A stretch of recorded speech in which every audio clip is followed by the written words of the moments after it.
The Mongolian language, I looked up before my mission, and it doesn't have the knowledgeable language that we know. It doesn't have any ties to any other language.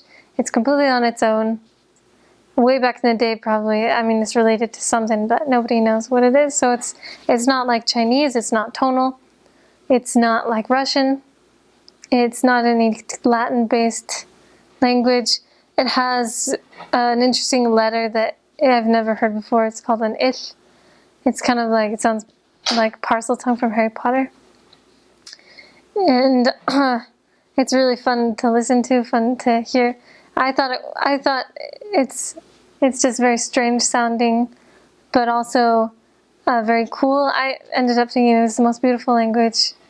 I mean, it's not one of those romantic languages like French or Spanish, Portuguese, but it's it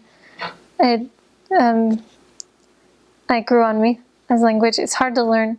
It took me about a year before I felt completely comfortable in understanding and speaking and talking freely whatever I wanted to say. About a year in country. That doesn't mean that before then I couldn't talk, I couldn't understand.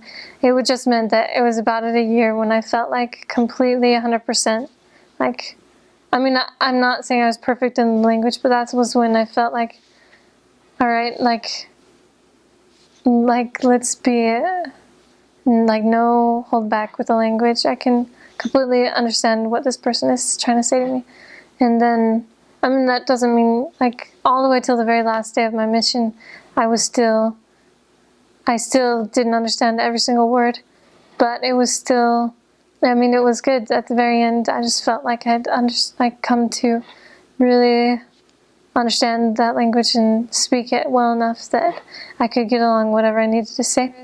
So hello is samba no, and let's see, people will say samba no, and then you respond by samba no, and then the next sentence you'll say is sonen sachen yuen, which means how are you doing?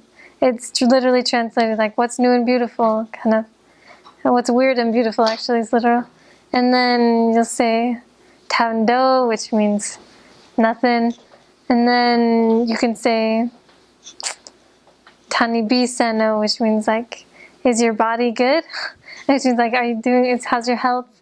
And people will say like, my body's really good, I'm doing well. So that's a greeting, is hello, how are you? Is your body good? Like, how's your health? An interesting phrase that I thought was really fun is welcome.